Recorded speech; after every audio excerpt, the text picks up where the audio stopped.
सबसे पहले तो मैम आपको आपकी 24वें जन्मदिन की बहुत बहुत शुभकामनाएं। Thank you sir. और उसके साथ साथ 24वें जन्मदिन के उपलक्ष्य में आपको जो जॉब मिली है, जॉब का डिस्क्रिप्शन मैं नीचे दूंगा, उसकी भी बहुत बहुत शुभकामनाएं। Thank you so much sir. और जॉब के लिए आपके लिए इसलिए क्योंकि हम तो जैसे जॉब कर रहे हैं मैं एक पीरियड में हूँ आगे, लेकिन जब स्ट्रगल हम करते हैं कि हमें एक ग्राउंड लेके चलते हैं कि हमें इस एरिया में फील्ड में जाना है। और इससे पहले आप जॉब कर भी रही थी उदयपुर में सॉफ्टवेयर इंजीनियर के तौर पर। नेक्स्ट अब गवर्नमेंट जॉब मिली है आपको, वो एक दौर जो स्टार्ट करने जा रही हैं और एक पीछे का दौर था और उसमें एक आपका फेस चल रहा था मॉर्निंग फेस, आपका गेम वाला पीरियड और आपका अपना फिजिकल फिटनेस वाला पीरियड, या फिर आपका मोटिवेशनल वाला, अब युवाओं को, अपने साथ के युवाओं को, आने वाली पीढ़ी के युवाओं को जो एक क्लासेस दे रही थी आप कंटिन्यू, वो एक लगातार चलता रहेगा। लेकिन इसी बीच के साथ अगर मैं देखूं कि आप जब 16 साल की एज में थी और आपके फादर जी ने इस जीवन सफ़र से विदाई ली थी। हालांकि कोई भी व्यक्ति जाता है तो सिर्फ शारीरिक तौर पर वो विदाई लेता है, लेकिन मानसिक तौर पर जो उसने विचारधाराएं बनाई हुई होती हैं, जो अपने बच्चों को संस्कार दिए होते हैं, वो उन बच्चों का एक कर्तव्य रहता है कि अपने फादर के, अपने पेरेंट्स के विचारों को कंटिन्यू रखें। और आप रखे हुए हैं।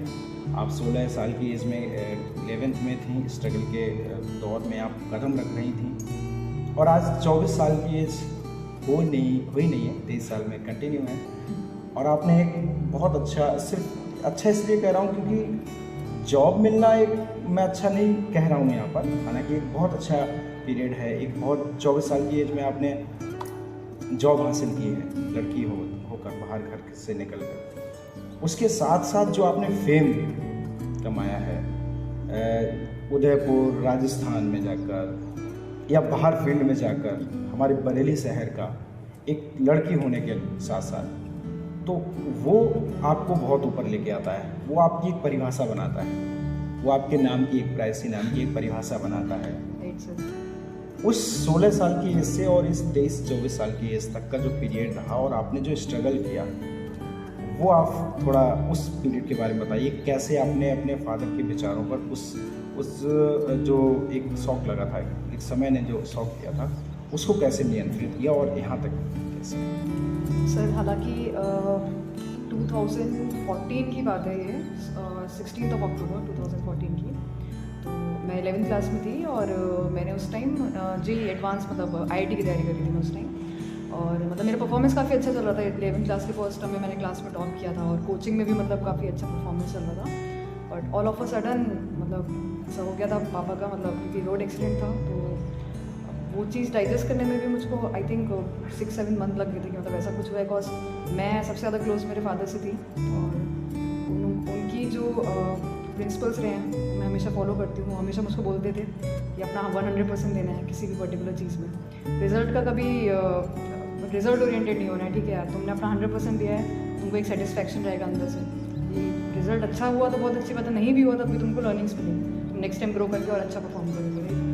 तो वो सारी चीज़ें थी। और जो मैं स्पोर्ट्स की साइड अगर बताऊँ तो मेरा जितना भी अलाइनमेंट है ये सब मेरे फादर के थ्रू है। मैं बहुत छोटी थी तब पापा सुबह 4 बजे उठा के मुझको स्टेडियम लेकर जाते थे क्रिकेट के लिए। मेरे पापा डिस्ट्रिक्ट लेवल क्रिकेट प्लेयर हैं। मेरी फैमिली में मेरे ताऊ जी भी मतलब चेस के बहुत अच्छे प्लेयर हैं, नेशनल लेवल प्लेयर हैं और बरेली चेस एसोसिएशन के सेक्रेटरी भी हैं वो। तो हाँ, तो काफ़ी ज़्यादा स्पोर्ट्स का जो एक अलाइनमेंट है वो फैमिली से ही आया है। और जैसा कि आपने बोला एक शौक लगता है क्योंकि ऑल ऑफ अ सडन अगर ऐसा हो जाता है तो। बट मैं बहुत ज़्यादा थैंकफुल हूँ कि मेरी फैमिली इतनी ज़्यादा सपोर्टिव है। उन्होंने कभी ऐसा फील नहीं होने दिया, मौत ने मुझको हमेशा सपोर्ट किया। मेरे ताऊ जी, ताई जी, मेरी मम्मी, दादी, मेरे भाई बहन, सब ने मुझको बहुत ज़्यादा संभाला है। क्योंकि उस टाइम आपके करियर के पीक पॉइंट होते हैं 11th-12th क्लास, ठीक है, वहाँ पे आप डगमगा गए तो करियर ख़राब है ये चीज़ है, नींव है हमारी, नींव होती है वो। तो ठीक है, हालांकि परफॉर्मेंस काफ़ी ज़्यादा बिगड़ी थी मेरी एकेडमिक्स की भी 11th में। सेकेंड टर्म में अच्छा परफॉर्म नहीं कर पाई थी। बिकॉज 6 मंथ तक आप पढ़ भी सिर्फ तभी सकते हो ना जब आप मेंटली कंसंट्रेट कर पाओ, चीज़ों पे फोकस कर पाओ, ठीक है, दिमाग से एकदम आप चीज़ों को ग्रैब कर पाओ, पढ़ाई को। बट आपके दिमाग में अगर बहुत सारी चीज़ें चल रही हैं, ठीक है, आप फोकस नहीं कर पा रहे हो, सब चल रहा है, तो कहीं ना कहीं परफॉर्मेंस बिगड़ती है। तो 12th क्लास में हालांकि ठीक परफॉर्म था, स्कूल टॉपर थी मैं PCM स्ट्रीम में, बट जेई एडवांस में क्लियर नहीं कर पाई थी। जेई मेंस मेरा क्लियर हो गया था, फिर मैंने स्टेट गवर्नमेंट कॉलेज में एडमिशन ले लिया था कंप्यूटर साइंस इंजीनियरिंग में, और फर्दर जो जर्नी थी वो रही है। बट हाँ, बोलना चाहूँगी उस टाइम बहुत ज़्यादा, क्योंकि एक 16 साल के बच्चे को नहीं पता होता, ठीक है, क्योंकि काफ़ी छोटे होते हैं। इनफैक्ट मेरा जो ब्रदर था वो और भी छोटा था, वो क्लास 6th में था उस टाइम। तो बहुत ज़्यादा वो जो फेज़ रहा है, आई थिंक 2-3 ईयर्स का, बहुत प्रॉब्लमेटिक था। उसने बहुत कुछ सिखाया भी है, ठीक है, और एक आपकी लाइफ में बुरा फेज़ आता है ना, तो आप या तो उससे भाग सकते हो या तो उससे सीख के आप आगे बढ़ सकते हो। तो बहुत सारी चीज़ें रहती हैं। और हालांकि मेरे फादर के प्रिंसिपल्स हमेशा मेरे साथ रहेंगे, मैं लाइफ में जो भी करती हूँ उनके प्रिंसिपल्स पे ही करती हूँ। और डिफरेंसेस की अगर मैं बात करूँ तो बहुत ज़्यादा इमेच्योर थी उस टाइम, सेंसिटिव बहुत थी, डरी रहती थी। जब 16 साल की थी, 16-17 साल की थी, कॉलेज भी ज्वाइन किया था, तब भी बहुत इमेच्योरिटी थी मेरे में तो वो अभी हालांकि काफ़ी सालों में वो चीज़ थोड़ी सी रिकवर हुई है।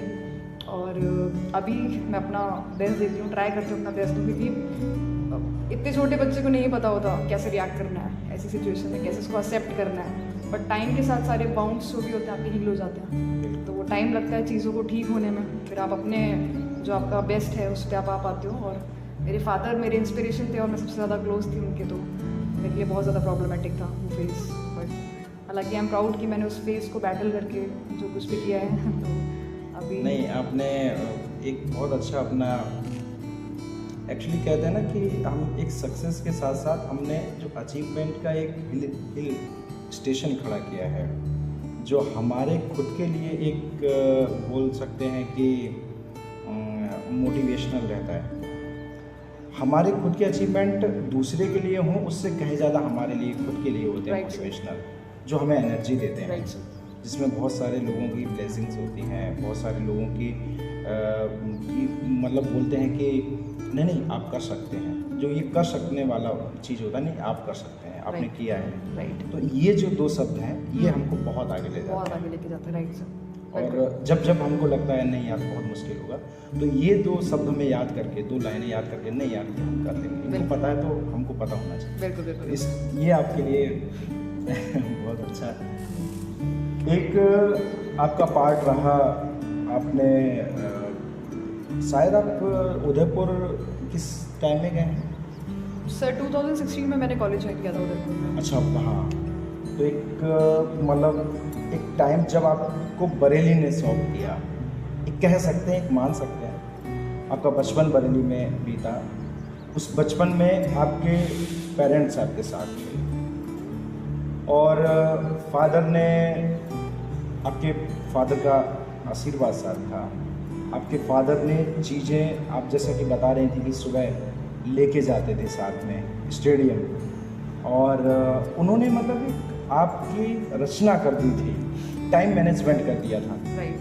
कि सुबह आपको इस तरह से करना है, और वो आपके दिमाग में फिट हो चुका था। राइट। उसको कंटिन्यू करना था एक।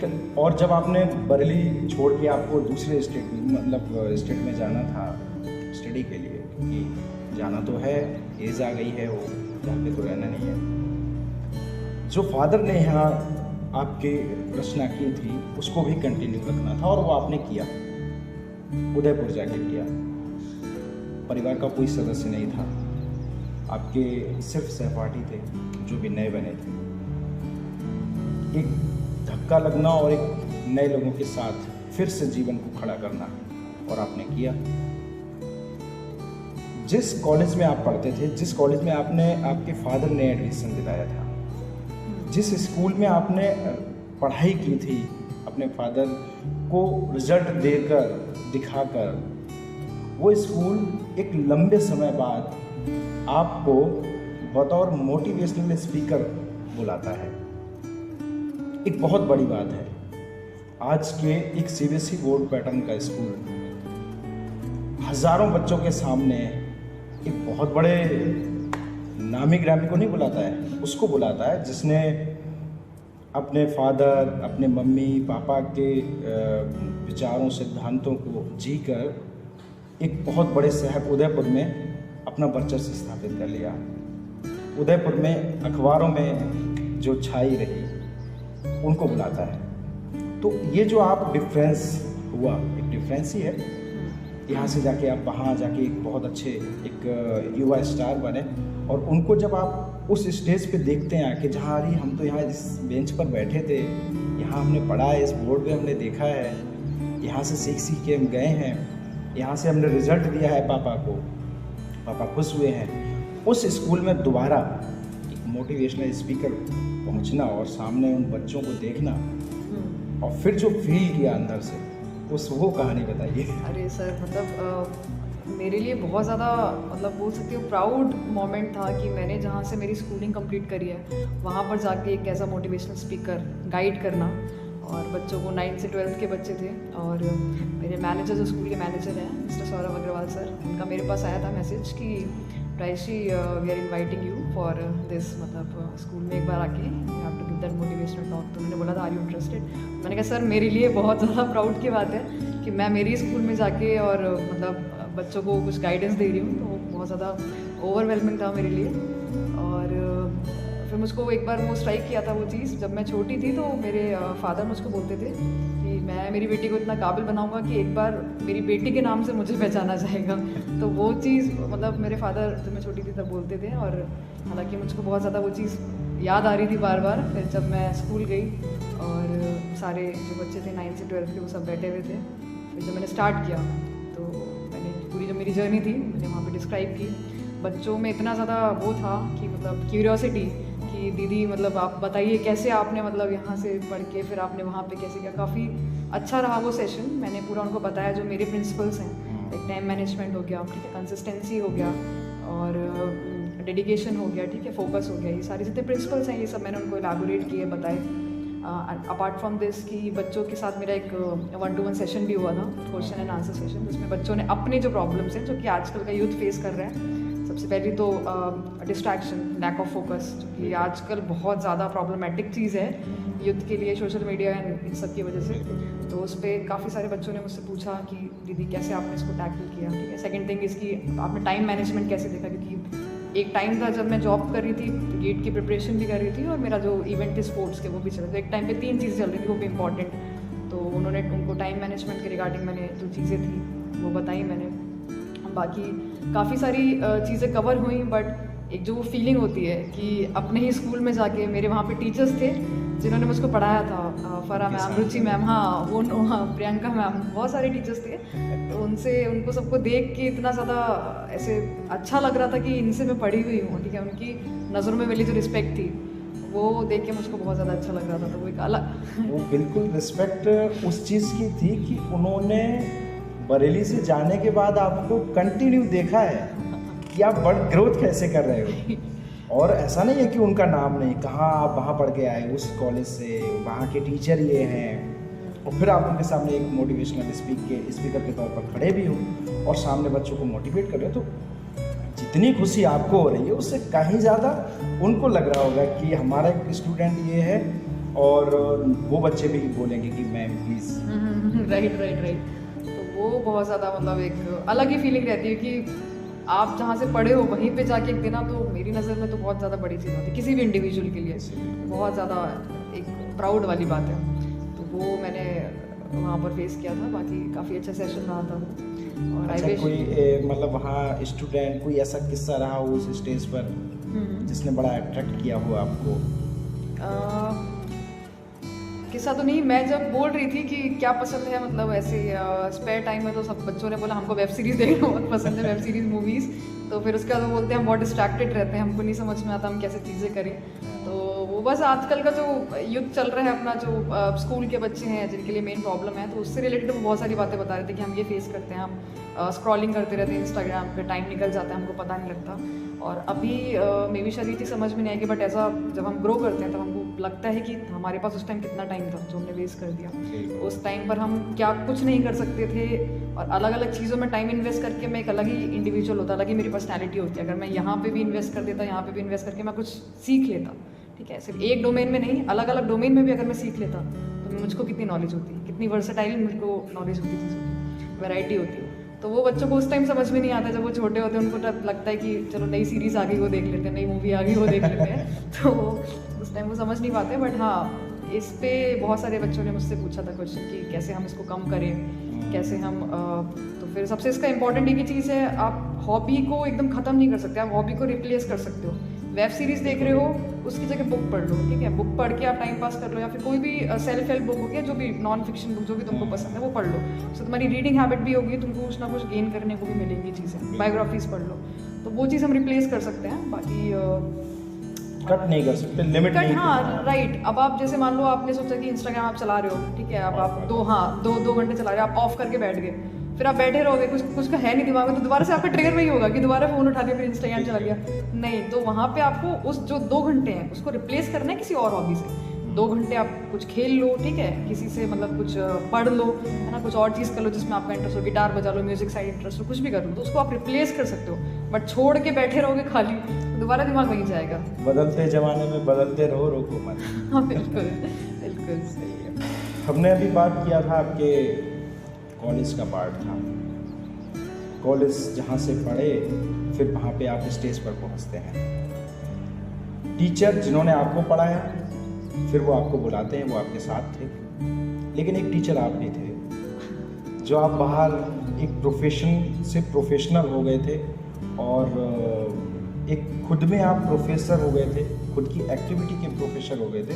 और उस शिक्षा को लेकर आपके गुरुजन ने एक स्टेज पे बुलाया कि आप इनको बताइए, और मुझे लगता है उसका एक मेन कारण और था, जो उदयपुर में आपने साइकिलिंग का दौर पूरा किया 199 लड़कों के आगे आकर, है ना। तो मीन्स वो एक पार्ट था। मैं आपसे पूछूंगा वो कि कौन कर रहा था, ऑर्गेनाइजर कौन था, कितने लोग साथ थे, पार्टिसिपेट कितने किया था, क्योंकि शायद वो मेरे से मिस्टेक हुई कि कितने लोग थे। लेकिन 200 किलोमीटर की साइकिलिंग की थी कंटिन्यू। मुझे लगता है कि आप उस टाइम 20 किलोमीटर 30 किलोमीटर की प्रैक्टिस कर रही थी। Right sir. और आपको एक साथ 200 किलोमीटर के लिए तैयार किया गया था। राइट। और निम्बा हेड़ा वाला शायद रूट था। राइट। उदयपुर का निम्बा हेड़ा वाला रूट, उसको आपने, और वो रूट ऐसा है कि प्लेन नहीं है इस तरह से, और उसको आपने 200 किलोमीटर में आप सबसे आगे आए, पीछे सारे लड़के रह गए। और वो लड़के, उनमें उदयपुर के भी थे, राजस्थान के भी थे, और भी जगह के थे। और वहाँ पर आप आगे आकर वो मतलब राइट, हाँ राइट जीते सर, हैं उसमें वो ट्रॉफी अपने नाम करते राइट हैं। राइट, सारे बॉयज़ थे उसमें। वो एक्सपीरियंस प्लीज हाँ, बताइएगा। Right sir. तो सर ऐसा है, स्पोर्ट्स की साइड अगर मैं बोलूँ तो मेरा एंड्योरेंस स्पोर्ट्स जो होते हैं ना, रनिंग, साइकिलिंग, ये मैंने कभी भी नहीं किया था। मैंने जैसे वॉलीबॉल खेला हुआ है जोनल पे, और जी। बैडमिंटन मैंने खेला हुआ है नेशनल्स पे कॉलेज में, तो इस साइड मेरा बिल्कुल अलाइनमेंट कभी भी नहीं रहा था।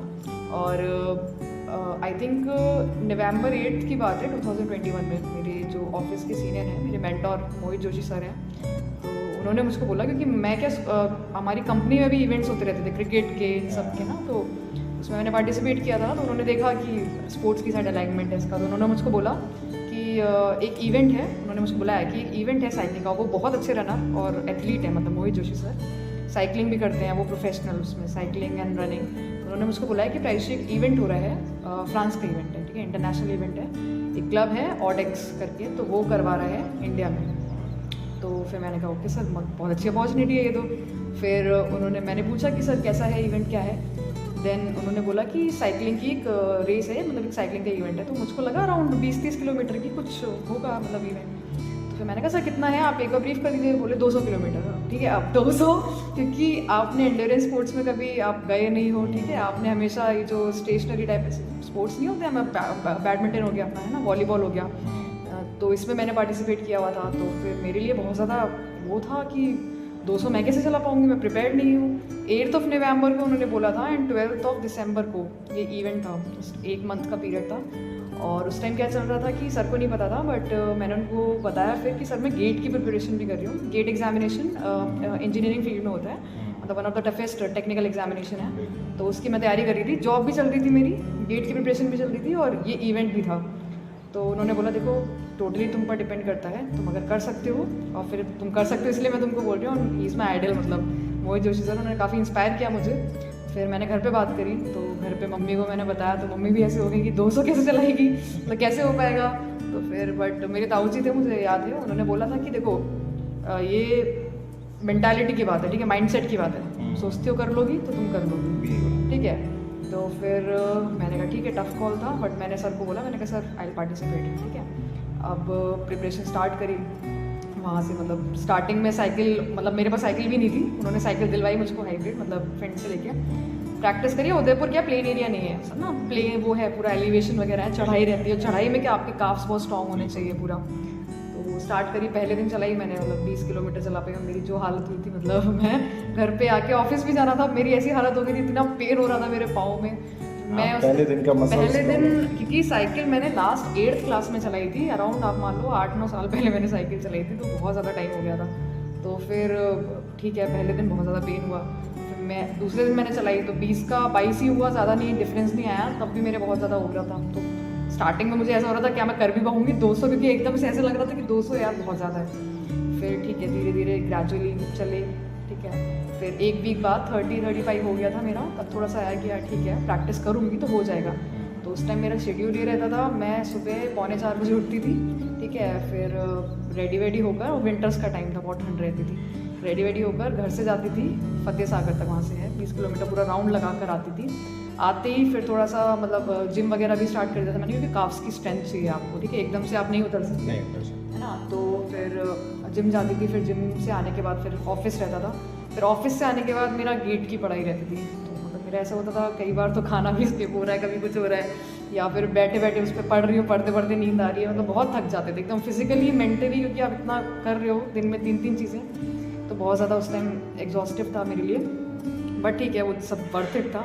धीरे धीरे ग्रेजुअली करा, सर मुझको गाइड करते रहे, उन्होंने बताया सैडल पे कैसे बैठना है, एंगल क्या होना चाहिए, ठीक है, गियर्स के कब यूज़ करने हैं, बहुत सारी चीज़ें टर्मिनोलॉजीज उन्होंने मुझको बताई। और ठीक है, थोड़े दिनों बाद चीज़ें, रिजल्ट्स भी दिखने लगे कि हाँ ठीक है, स्पीड तेज़ हो गई, है ना, वो सब धीरे धीरे चीज़ें पेन कम हुआ, हाँ पेन थोड़ा सा कम हुआ, ठीक है। तो थोड़ा कॉन्फिडेंस आया कि ठीक है कर सकते हैं उसमें। और फिर उन्होंने, सर ने मुझको एक और चीज़ बोली थी कि आज तक पूरे डिस्ट्रिक्ट से किसी लड़की ने इसमें मतलब फिनिश करना तो छोड़ो, पार्टिसिपेट तक नहीं गया, ठीक है। तो वो मेरे लिए बहुत बड़ा, हाँ वो मेरे लिए बहुत बड़ा मोटिवेशन था कि अगर मैंने कर दिया, अब मेरे उस टाइम दिमाग में ही नहीं था कि मैं फिनिश कर भी पाऊंगा, मैंने कहा पार्टिसिपेट भी कर दिया मैंने, तो यही मेरे लिए बहुत था कि मैंने पार्टिसिपेट किया। और फिर उन्होंने बताया, जो मेरे साथ जो सब उसमें पार्टिसिपेट कर रहे थे, वो सारे अच्छे लेवल के साइकिलिस्ट थे, मतलब सब ने कहीं ना कहीं परफॉर्म किया हुआ है, सब मतलब ऐसे रेगुलर बेसिस पे चलाते हैं, सबके पास एकदम ना वो वाली नहीं होती रोड बाइक जो होती है, वो सबके पास होती, मेरे पास हाइब्रिड थी, थोड़े मोटे टायर होते हैं उसके, तो वो था थोड़ा सा प्रॉब्लमेटिक, बट ठीक है, मैंने कहा नहीं करना तो है।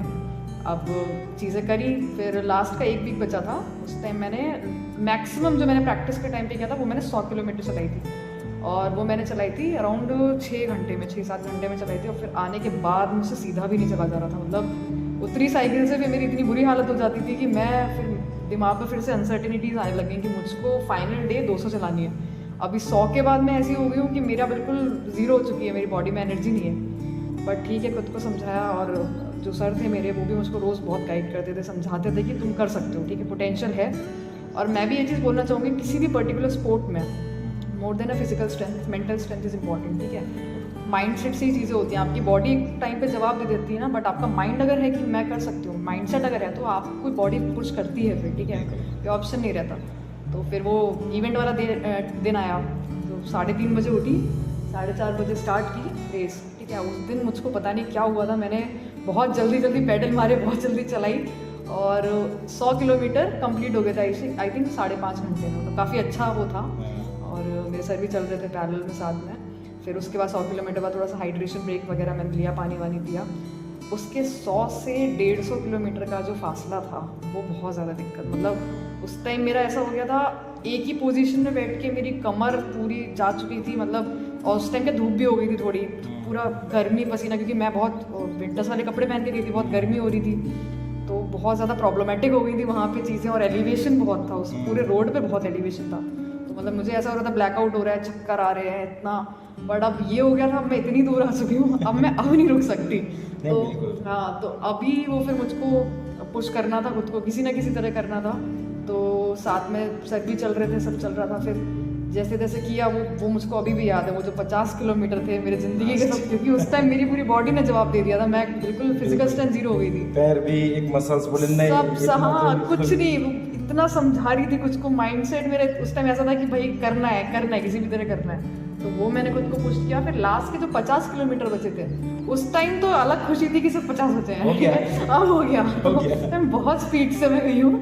तो फिर वो इवेंट पूरा फिनिश हुआ और उसके बाद मतलब बहुत ज़्यादा मुझको एप्रिसिएशन मिला उदयपुर में, बहुत। उसके बाद तो सीरीज ऑफ एप्रिसिएशन था, मतलब वहाँ के जो प्रिंस है लक्षराज जी, उन्होंने इनवाइट किया। फिर बहुत सारे अवार्ड्स जो हैं इस फील्ड में, वुमेन रिकग्निशन, वंडर वुमेन, बहुत सारी चीज़ें मिली। आई थिंक मेन सबसे चैलेंजिंग ये था कि वो स्पोर्ट को कभी करना नहीं, उसको एकदम से करना, वो भी इंटरनेशनल लेवल के उसमें इवेंट में, तो वो बहुत ज़्यादा बड़ी चीज़ थी। और मतलब हालांकि मैं प्रोफेशनल भी नहीं हूँ साइकिलिंग के उसमें, कुछ भी नहीं हूँ, बट तब भी अगर मैं कर सकती हूँ तो कोई भी कर सकता है, क्योंकि वो सिर्फ माइंड सेट का खेल है। ये जो आपने प्रैक्टिस की थी, ये कितना टाइम रहा होगा, कितना टाइम प्रैक्टिस किया आपने? सर जस्ट 1 मंथ, सिर्फ 1 महीने। मैं बता रही हूँ ना, 8 नवंबर को उन्होंने बताया था, 8 नवंबर को, और 12 दिसंबर को इवेंट था। 10 नवंबर से मैंने प्रैक्टिस स्टार्ट की, जस्ट 1 मंथ और 200 किलोमीटर। तो वो सर्दियों की उन सुबह में जब लोग उठते नहीं है, प्रैक्टिस करना है और 1 महीने बाद ही 200 किलोमीटर साइकिल चलाना, नॉर्मल तो नहीं। सर इम्पॉर्टेंट उसमें ये भी था कि क्या कहते हैं, साथ में मेरा वो भी था, गेट की जो प्रिपरेशन चल रही थी, क्योंकि फरवरी में गेट का पेपर होता है, दिसंबर में इवेंट, उसके जस्ट 2 महीने बाद पेपर था मेरा, तो उसके लिए भी मुझको टाइम देना था। मतलब ये 1 महीना ऐसा था कि आपको 200 किलोमीटर दिखाई दे रहे थे, गेट की तरफ से थोड़ा सा कम, थोड़ा सा, हाँ उस टाइम बोल सकते हैं कि थोड़ा कम था, क्योंकि उस टाइम मेरे लिए सबसे इम्पोर्टेंट ये था कि अब मैंने इसमें घुस गई हूँ मैं, तो मैंने प्रैक्टिस किया, मुझे इसको करना है। तो उसका इवेंट जैसे खत्म हुआ तो इतना मैंने सेलिब्रेट भी नहीं किया था, क्योंकि मैंने कहा एक बार मेरा पेपर हो जाएगा गेट का, फिर अच्छे से सेलिब्रेट करेंगे। एक बड़ी बात आप ये देखिए कि आपके सामने साइकिलिस्ट हैं बहुत अच्छे। हमने कभी आउटडोर इतना कभी एक्सरसाइज या वर्कआउट किया भी नहीं है, हम भी बाहर से आई हुई एक लड़की हैं यहाँ पर, दूसरा एलिवेशन रोड का, और तीसरा ये कि 200 किलोमीटर 200 किलोमीटर बाइक वाला भी जो बैठता है ना, स्टार्टिंग में बिठा दिया जाए बाइक पे और बोले 200 किलोमीटर तुम्हें जाना है, तो वो भी अगले दिन हॉस्पिटल जरूर जाएगा, मूव वगैरह लेके आएगा। क्योंकि जो खिंचाव होता है बॉडी का, साइकिलिंग एक ऐसी एक्सरसाइज है जो आपकी उंगलियों से लेकर आपके पैरों की ये जो, और दूसरा आपकी कमर का जो पूरा, ये पूरी मसल्स काम करते हैं। और फिर आपको दिमाग से काम ये करना है कि नहीं बेटा तुम करना है, बेटा रुकना नहीं है, बिल्कुल रुकना नहीं है, वो इम्पोर्टेंट है, क्योंकि पता नहीं फिर अपॉर्चुनिटी मिलेगी कब मिलेगी। सही बात है। तो ये है, क्यों नहीं बुलाएंगे प्रिंस? अरे सर एक उदयपुर में महिला सशक्तिकरण को लेकर राजस्थान में, जहाँ स्त्रियों के लिए आज के टाइम में एक जागरूकता अभियान की बहुत ज़रूरत है, लोग कर भी रहे हैं, ऐसा नहीं है, इंटीरियर में जाकर वहाँ पे एक मैसेज बनती हैं जाके हमारे बरेली से जाकर कि नहीं बेटा आप कर सकते हैं, चाहे कितने ऊंचे एलिवेशन हो। exactly. तो वहाँ एक मैसेज तो है ही है। और फिर कौन नहीं चाहेगा कि हमारे साथ एक कप चाय के साथ अगले दिन न्यूज़पेपर में आए। बिल्कुल सर, बिल्कुल है ना। तो ये बड़ा अच्छा लगा आपका ये एक्सपीरियंस। Thank you sir. अभी हमने आपके प्रोफेशनल लाइफ, आपकी पर्सनल लाइफ में काफ़ी चीज़ बात की, जो आपकी स्ट्रगल वाली फेस की थी, स्टडी वाले फेस की थी या फैमिली वाले फेस की थी। अभी हमें बात करूँगा, एक आपके सामने एक सवाल रखूँगा या एक पॉइंट रखेंगे या उस पर बात करेंगे, जो आपने किसी एक फेस से दूसरे फेस में जाने के लिए, घर से जॉब के लिए जाने के लिए, क्योंकि जॉब आप वहाँ कर रहे थे उदयपुर के लिए, इसके बीच का जो सफ़र, बोलते हैं कि जब हम ट्रेन फ्लाइट से सफ़र करते हैं या किसी से सफ़र करते हैं, ट्रैवलिंग करते हैं, तो उसमें एक समाज ऐसा मिलता है जिससे हमें कोई मतलब नहीं होता। रास्ते में जो लोग मिलते हैं, गाड़ियाँ मिलती हैं, पैसेंजर्स मिलते हैं, इनसे हमें कोई मतलब नहीं होता, लेकिन हम इन पर गौर करते हैं। गौर इसलिए करते हैं कि अगर साधारण सा है तो साधारण सा है, गौर नहीं करते हैं। अजीब होता है कुछ तो गौर करते हैं। आज का तो चलन ये है कि गौर भी करें और फोटो भी बनाएं, वीडियो भी बनाएं, ठीक है, ऐसा चलन है। लेकिन इसके मेरिट डिमेरिट दोनों हैं, होना भी चाहिए, नहीं भी होना चाहिए, खैर वो एक अलग है। आपने जो सफ़र तय किया है उसमें कोई ऐसा कोई खास किस्सा रहा हो जो आपको आपके काम के लिए मोटिवेट करता है, वो मैं जानूँ। सर ये किस्सा है 2019 की बात है। मैं कॉलेज के आई थी, 3rd ईयर में थी उस टाइम, और मैं नेशनल्स के लिए गई थी स्पोर्ट्स में ही, ऑल इंडिया एग्री स्पोर्ट्स में थी, वो लुधियाना में थी। मतलब आई थिंक जो मेरी टफेस्ट ट्रेन की जर्नी अभी तक रही है वो उस किस्से से मैं रेट करके बताऊँगी। क्या हुआ था, January, I think 1st week of January में हम लोग वहाँ पे रिपोर्ट किए थे। लुधियाना में था इवेंट स्पोर्ट्स का, नेशनल का पहला दिन था। वहाँ पे हमने खेला, बैडमिंटन का फर्स्ट राउंड क्लियर कर लिया, निकाल लिया, वॉलीबॉल खेला, उसका भी फर्स्ट राउंड में क्लियर हो गया। फर्स्ट डे की इवनिंग में मुझको फीवर आ गया, तो मुझको लगा कि ठीक है, मतलब फीवर है, ठीक हो जाएगा, दवाई वगैरह थी, बट वो उतरा नहीं। फिर अगले दिन दोबारा मेरा बैडमिंटन का था शायद कंपटीशन, उस टाइम मेरे को 101 फीवर था, तभी खेला मैंने कहा ठीक है, शायद सेकेंड राउंड भी निकल गया था उसका बैडमिंटन का। एंड देन शाम होते होते मेरे फेस पर कुछ दाने होने लग गए थे, फेस पर, हाथ पर। तो मैंने कहा फीवर तो नहीं लग पा रहा है, ये कुछ तो है दिक्कत। फिर वहाँ के जो लुधियाना की जिस यूनिवर्सिटी में हम गए थे, वहाँ पे जो हॉस्पिटल था वहाँ हमने दिखाया, डॉक्टर ने डायग्नोस किया कि चिकन पॉक्स हुआ इसको। तो उस टाइम फिर बहुत ज़्यादा प्रॉब्लमेटिक हो गई चीज़ें, क्योंकि टीम भी खेल रही है, इवेंट भी चल रहा है, सब कुछ है।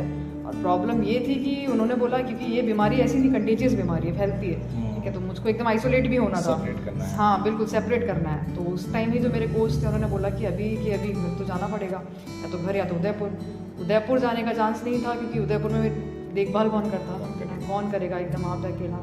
तो उसी के उस दिन लुधियाना से उन्होंने बोला कि बरेली जाओ, वहाँ से डायरेक्ट बरेली की ट्रेन नहीं कोई, सेम डे कैसे मिलेगी ट्रेन। अब ठीक है, बैग वैग बांधा, वहाँ पे मेरे जो सर थे वो आए स्टेशन तक, उन्होंने बोला मुरादाबाद से तुमको चेंज करनी है। अब उस टाइम तक, क्योंकि इस बीमारी में ना बहुत वीकनेस हो जाती है आपको, उस टाइम तक मेरा ये हो गया था, मुझको इतने चक्कर आ रहे थे, एकदम फीवर 102 डिग्री, क्योंकि फीवर भी नहीं उतरता है, और हल्के हल्के दाने भी होने लग गए थे, और फेस पे भी आ गए थे, हाथ पे भी आ गए थे, बहुत ज़्यादा ख़राब हालत हो गई थी। मैं ट्रेन में बैठी, मेरे घर में सब परेशान, मेरी मम्मी, दादी, सब ताऊजी ताई जी सब बहुत परेशान कि क्या, कैसे आएगी क्या। फिर ट्रेन से मैं जैसे तैसे मैंने वो काटा टाइम मुरादाबाद तक का। फिर मुरादाबाद से मुझको बरेली की ट्रेन चेंज करनी थी, क्योंकि वो ट्रेन वहाँ जाती नहीं थी बरेली। अब मेरे पास थे 3 बैग, क्योंकि मैं नेशनल्स के लिए स्पोर्ट्स किट वगैरह सब लेकर गई थी साथ में, तो मेरे सारे लेके आए, हाँ सब लेकर वहाँ से आना ही था, क्योंकि वहाँ से कौन लेकर आ। तो वहाँ से मैं आई, अब इतना सामान, ट्रेन से जैसी उतरी, अब वहाँ मुझको स्टेशन पे आ गए चक्कर, मतलब बहुत ज़्यादा, मैं खड़ी भी नहीं हो पा रही थी, एकदम ब्लैंक आउट हो गई, एकदम ब्लैक आउट हो गया चीज़ों। तो वहाँ पर एक थे अंकल, तो वो मुझे मिले, कुछ जान पहचान नहीं थी उनके, कुछ जानते नहीं थे, मुझको मिले। तो उन्होंने बोला क्या हो गया बेटा, मैंने कहा अंकल बहुत तबीयत नहीं ठीक है। तो ऐसा नहीं बोलते हैं कि भाई कभी कभी भगवान आपके लिए इतने अच्छे लोग भेजता है ना, कि ह्यूमैनिटी अभी भी है, बहुत अच्छे लोग इस दुनिया में हैं।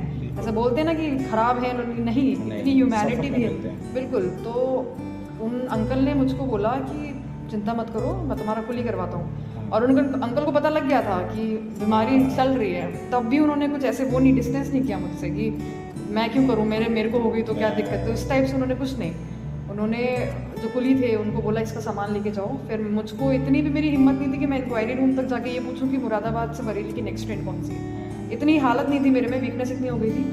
उन्होंने सामान मेरा लेकर गए, हालांकि पुलिस से उन्होंने बोला सामान तुम कैरी करके जाओ। इंक्वायरी रूम तक गए, उन्होंने बोला जल्दी से जल्दी कौन सी ट्रेन है अभी। मेरे साथ बैठे, फिर जो ट्रेन थी उस ट्रेन में मुझे उन्होंने बैठाया, ठीक है। वहाँ पे जो बैठाया उन्होंने मुझे, आसपास के लोगों से बोला इसको कि ध्यान रखिएगा, इसकी तबीयत नहीं ठीक है। तो आसपास के लोग भी सब ऐसे बोल रहे थे कि ठीक है बेटा तुम सामान यहाँ पे रख दो, आराम से रेस्ट करो। तो उस दिन मुझको ये रियलाइज़ हुआ कि इस दुनिया में ह्यूमैनिटी ख़त्म नहीं हुई है। बहुत अच्छे लोग हैं कि मुझको कभी नहीं जानते थे, वो एक स्ट्रेंजर थे मेरे लिए, मैं उनके लिए स्ट्रेंजर थी। और क्या पड़ी होती है, हम भी कई बार सोचते हैं क्या पड़ी है, मतलब ऐसे बहुत सारे होते हैं ना, माइंडसेट होता है कि बहुत लोग ऐसे हैं कि भाई क्या हमको क्या पड़ी है, इसकी लाइफ है देखिए। बट उन्होंने अपना ना होते हुए भी मेरी इतनी हेल्प करी, मुझे ट्रेन तक बैठाया, पूरा उसमें भी जाके पूरा सामान मेरा रखा, इंक्वायरी रूम तक गया, सब किया। तो वो जो मेरे लिए जर्नी थी वो मेरी लाइफ टाइम एक वो रहेगी। एक मैसेज भी मुझको दिया है उसने कि ना चाहते हुए भी, मतलब ना जानते हुए भी लोगों की मदद करनी चाहिए। उससे आपको इतना सेटिस्फैक्शन मिलता है, इतना ज़्यादा, कि अगर आप दूसरों की हेल्प करते हो तो भगवान आपकी हेल्प करता है, ठीक है। तो वो बहुत ज़्यादा एक मेरे लिए लेसन था, लाइफ लेसन। और अंकल जहाँ पे भी होंगे, क्योंकि मैं उस टाइम उस हालत में नहीं थी कि उनको अच्छे से थैंक्स भी बोल पाऊँ, बिल्कुल। बट जहाँ कहीं भी अंकल होंगे मैं दुआ करती हूँ कि बहुत अच्छे से रहें वो, उनका परिवार। बिल्कुल, वो आपको अगर देखेंगे या आपको सुन रहे होंगे तो उन्हें भी वो किस्सा ज़रूर याद आएगा, बिल्कुल, बिल्कुल, क्योंकि ये चीज़ें ऐसी हैं, सिर्फ आपके लिए ही वो नहीं है, उनको एक शायद मौका मिला बिल्कुल। किसी की मदद करने का। करने और बहुत से लोग होते हैं जो अपॉर्चुनिटी चाहिए जिनको होती मिलती है, है हाँ। और वो उनको पूरा भी पूरा करते करते हैं, राइट। बिल्कुल ऐसा नहीं करते हैं, उसमें कोई कटौती नहीं करते हैं। उन्हें जितना लगता है, जैसे वो आध्यात्म से जुड़े रहते हैं ईश्वर के प्रति, उन्हें लगता है कि ईश्वर ने हमें सिखाया है, वो उसके प्रति करते हैं ऐसा। बिल्कुल, और बिल्कुल। बड़ा अच्छा किस्सा इसलिए है क्योंकि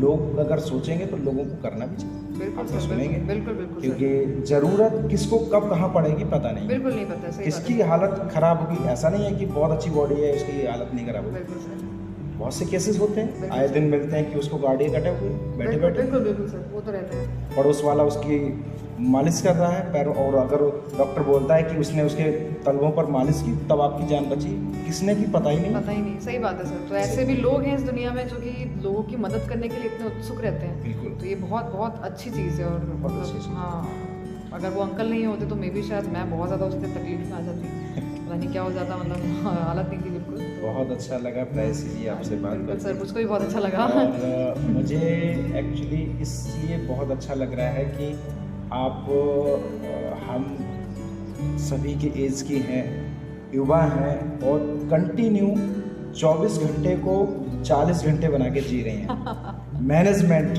जो आपका टाइम मैनेजमेंट है, आप बोलते नहीं सॉफ्टवेयर इंजीनियर क्या होता है ना, वो दिमाग का मैनेजमेंट करना जानता है, उधेड़-बुन करना जानता है, वो सॉफ्टवेयर दिमाग के सॉफ्टवेयर को फिट करना जानता है, तो वो अच्छे से आपने सीखा है। तो बहुत अच्छा लगा और बहुत thank you. Thank you so much sir.